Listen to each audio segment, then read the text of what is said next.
Hello everyone, welcome back to my YouTube channel core of cure. आज हम लोग एक डिजीज के बारे में देखने जा रहे हैं जो कि बहुत ही कॉमन है और इतना कॉमन है कि आपने इसका नाम पक्का सुना होगा। वो है मलेरिया। मलेरिया ये एक लाइफ थ्रेटनिंग डिजीज है। ये कॉज्ड होती है प्लाज्मोडियम पैरासाइट्स के इन्फेक्शन की वजह से। ये ट्रांसमिट होती है ह्यूमंस में इन्फेक्टेड फीमेल एनोफिलस मॉस्किटो के बाइट की वजह से। मलेरिया ये प्रिवलेंट है सब ट्रॉपिकल और सब ट्रॉपिकल रीजन्स में, और अगर इसका सही टाइम पर ट्रीटमेंट ना किया जाए तो ये फेटल भी हो सकती है। तो आज हम लोग इस प्रेजेंटेशन में बात करने वाले हैं इस डिजीज के कॉजेशन के बारे में, इसमें क्या सिम्टम्स देखने को मिलते हैं, इसके डायग्नोसिस, ट्रीटमेंट, मैनेजमेंट और कॉम्प्लिकेशंस के बारे में। तो इस वीडियो को स्टार्ट करते हैं। तो सबसे पहले देखते हैं कि मलेरिया इसका कॉजेशन क्या होता है। तो मलेरिया ये डिजीज कॉज्ड होती है प्लाज्मोडियम पैरासाइट्स के इन्फेक्शन की वजह से। ये जो पैरासाइट है ये ट्रांसमिट होता है ह्यूमंस में bite of infected female mosquito के थ्रू, जो कि है एनोफिलस मॉस्किटो। 5 स्पीशीज हैं प्लाज्मोडियम की जो कि इन्फेक्ट कर सकती हैं ह्यूमंस में, और उनमें प्लाज्मोडियम फैल्सिपेरम सबसे ज्यादा डेडली स्पीशीज होती है। मलेरिया ट्रांसमिट हो सकती है ब्लड ट्रांसफ्यूजन के थ्रू, और ऑर्गन ट्रांसप्लांटेशन के थ्रू भी ये डिजीज स्प्रेड हो सकती है, या फिर अगर ब्लड का ट्रांसपोर्टेशन हो रहा है, जैसे कि अगर नीडल शेयर हो रही हैं, तो इंट्रावेनस ड्रग यूजर्स में भी इनका रिस्क ज्यादा रहता है। तो देख लेते हैं कि मलेरिया में क्या सिम्टम्स देखने को मिलते हैं। तो सिम्टम्स इंक्लूड करते हैं फीवर, चिल्स, हेडेक, मसल्स में पेन होना, फैटीग, नोजिया और वॉमिटिंग भी महसूस हो सकती है। ये जो सिम्टम्स हैं ये अपीयर करते हैं 7 to 30 डेज आफ्टर इन्फेक्शन। मतलब अगर एक बार इन्फेक्शन हो जाए तो इसके सिम्टम्स अपीयर होने में लगभग 7 से 30 दिन लग सकते हैं।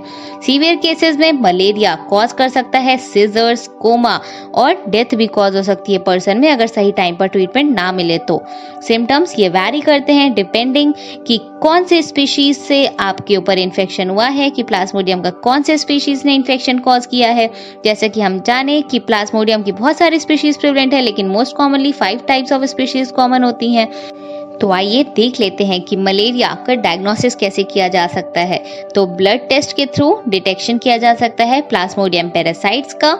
जो टेस्ट है ये डिटरमाइन कर सकता है कि कौन से स्पीशीज ने प्लाज्मोडियम की इन्फेक्शन कॉज किया है।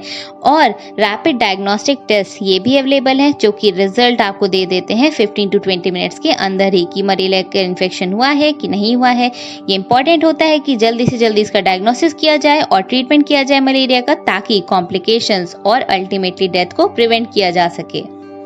तो अगर बात करें कि मलेरिया का ट्रीटमेंट कैसे किया जाता है, तो मलेरिया को ट्रीट किया जा सकता है एंटी मलेरियल ड्रग्स के थ्रू। जो चॉइस ऑफ ड्रग है ये डिपेंड करता है कि कौन से स्पीशीज की वजह से इन्फेक्शन हुआ है, तो सिवियरिटी ऑफ डिजीज क्या है और पर्सन की एज क्या है, उसकी हेल्थ कंडीशन क्या है, इन सब केसेस के अकॉर्डिंग ट्रीटमेंट को प्लान किया जाता है। कुछ केसेस में हॉस्पिटलाइजेशन नेसेसरी हो सकता है। ये इंपॉर्टेंट है कि person full course of treatment ले, ताकि जितने भी पैरासाइट्स हैं उनको एलिमिनेट किया जा के बॉडी से और दोबारा इस डिजीज के रिकरेंस की चांसेस ना रहें। ट्रीटमेंट के साथ में कुछ मैनेजमेंट टेक्निक्स का भी यूज किया जाता है, ताकि मॉस्किटो बाइट्स को प्रिवेंट किया जा सके और इस कंडीशन को मैनेज किया जा सके। तो मॉस्किटो बाइट से प्रिवेंशन का सबसे अच्छा मेथड होता है कि इंसेक्टिसाइड ट्रीटेड बेड नेट्स का यूज किया जाए, लॉन्ग स्लीव्स क्लोथ्स पहने जाए अगर रिस्क एरिया में आप रह रहे हैं तब, या फिर मॉस्किटो रिपेलेंट्स का यूज किया जाए। मलेरिया को प्रिवेंट किया जा सकता है एंटी मलेरियल मेडिसिन लेकर के भी। अगर आप ऐसी एरिया में ट्रैवल कर रहे हैं जहां पर मलेरिया प्रिवलेंट है तब इसको एडवाइस किया जाता है। तो अगर देख लें कि मलेरिया की वजह से क्या कॉम्प्लिकेशंस हो सकते हैं, तो मलेरिया की कॉम्प्लिकेशंस इंक्लूड करते हैं anaemia, kidney failure, seizures, respiratory distress और सेरेब्रल मलेरिया। मतलब कि बाकी ऑर्गन्स तक स्प्रेड करके इतने ज्यादा फेटल कॉम्प्लिकेशंस कॉज कर सकता है। अगर प्रेग्नेंट वुमेन में या फिर यंग चिल्ड्रन में इन्फेक्शन हो रहा है तो ये पर्टिकुलरली वल्नरेबल होते हैं कॉम्प्लिकेशंस होने के लिए। मतलब इनमें कॉम्प्लिकेशंस होने की संभावना ज्यादा रहती है। ये इंपॉर्टेंट है कि जल्दी से जल्दी ट्रीटमेंट लिया जाए, ताकि कॉम्प्लिकेशंस को प्रिवेंट किया जा सके और पर्सन में अल्टीमेटली डेथ ना होने पाए।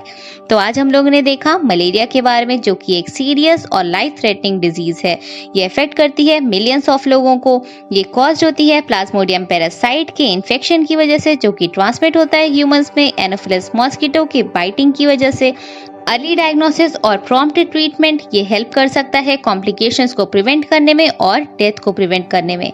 प्रिवेंट कर सकते हैं हम लोग मॉस्किटो बाइट्स को एंटी मलेरियल मेडिसिन लेकर के, या फिर मलेरिया को प्रिवेंट कर सकते हैं हमने देखा कि नेट्स का यूज करके या फिर रिपेलेंट्स का यूज करके। गवर्नमेंट भी बहुत सारे स्कीम्स चला रही है, बहुत सारे नेशनल प्रोग्राम्स चल रहे हैं मलेरिया को इरेडिकेट करने के लिए। तो अगर सब लोग साथ में आए और हेल्प करें एक दूसरे की, तब फिर मलेरिया को कम्प्लीटली इरेडिकेट किया जा सकता है और ग्लोबल हेल्थ को इम्प्रूव किया जा सकता है। तो ये था एक शॉर्ट सा वीडियो मलेरिया के बारे में। आई होप आज का वीडियो आपको पसंद आया होगा। अगर आपको ये वीडियो पसंद आए हो तो हमारे वीडियो को लाइक करें और हमारे चैनल को सब्सक्राइब करें। डेली अपडेट्स मिस ना होने पाए, इसलिए बेल आइकन को जरूर प्रेस करें। हमारी यही कामना है कि आप हमेशा खुश रहें और स्वस्थ रहें। धन्यवाद।